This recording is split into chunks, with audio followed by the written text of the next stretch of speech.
નમસ્કાર.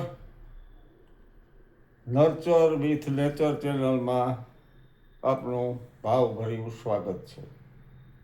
આજે એક માર્મિક બોધકથા વર્ષો પહેલાં સદગુરુશ્રીએ લેખિત સ્વરૂપમાં મોકલેલી, મારા માટે, તમારા માટે, આપણા સૌ માટે મર્મસ્પર્શી વાર્તા છે.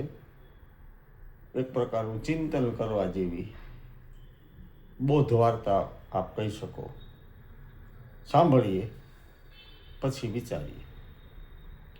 ધોમધકતા તાપમાં ઉનાળાના ખરા બપોરે એક માણસ આમ ચાલ્યો જતો હતો. થાકેલો, તરસ પણ લાગેલી, પાણીએ નહોતું, ભૂલો પડી ગયેલો.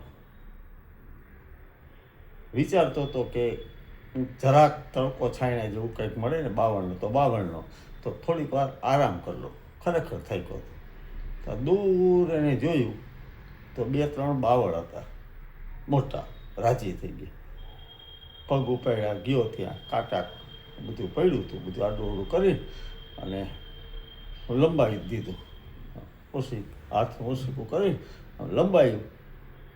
ત્યાં એક દેવદૂત પ્રગટ થયા.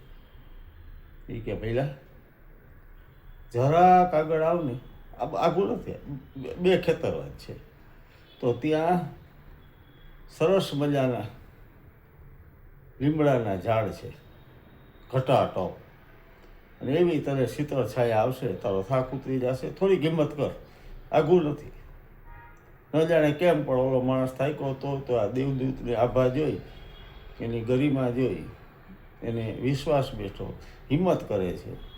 અને 2 ખેતરો દૂર જાય તો ખરેખર લીમડાના કેટલાય ઝાડ અને સરસ મજાનો છાંયો. અને વાહ વાહ, સરસ. દેવદૂતનો આભાર માન્યો અને આમ લંબાવી દીધું. પાણી તો હજી નહોતું, તરસ તો હતી. 2-3 મીઠી લીંબોડી પડી હતી, મોઢામાં નાખી અને ખરેખર થઈ ગયો. આંખ મીચાય ત્યાં વળી દેવદૂત આવી. એ કે ધન્યવાદ, તે મારું માયનું અને એટલે આવ્યો. હવે એક જ ખેતર, એ ઓલી ટેકરી દેખાય ને, બરાબર એની પાછળ આંબાવાડીઓ છે. આંબાના સરસ મજાના વૃક્ષો છે. એવી શીતળ છાયા આવશે, તારો બધો થાક ઉતરી જશે. હિંમત કર. દેવદૂતનું માની અને એને લીમડાની શીતળ છાઈ મળી હતી. એટલે થાકેલો છતાંય હિંમત કરે છે કે એક જ ખેતરો છે ને, ઓલી ટેકરીની પાછળ હિંમત કરીને પહોંચે છે. અને ખરેખર આમ વૃક્ષો, આંબાના ઝાડ સરસ મજાના. આ તો જઈને લંબાવી દીધું. એવો ખરેખર થાક્યો હતો, ઊંઘમાં જ આવી ગયો. એને કોકે જ આમ ઢંઢોળ્યો, જોયું તો હરી દેવદૂત ઊભા. એ કહે ધન્યવાદ ફરી તને મારા પર વિશ્વાસ કરવા બદલ, પણ તારે તરસ લાગી છે મને ખબર છે, જરાક જ. એ ઓલી દેખાય ને ટેકરી, બસ 1-1.5 ખેતરો છે. એ ટેકરી દેખાય ને, એની પાછળ એક ઝૂંપડી, ખાટલો છે, પાણી છે.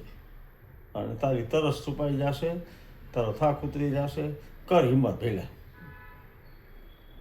વરિયાની હિંમત કરી. 1.5 ખેતર ગયો તો સરસ ઝૂંપડી હતી, પાણીનું માટલું હતું. પહેલાં તો ભાઈ પાણીનું માટલું, અડધું માટલું પી ગયા. મોઢું ધોયું અને જોયું ખાટલું હતો, ગોદરું નહોતું. પણ એ કે કાંઈ જરૂર નથી. હાશ કે ભૂખ તો લાગી હતી, પણ તરસ તો છીપાણી.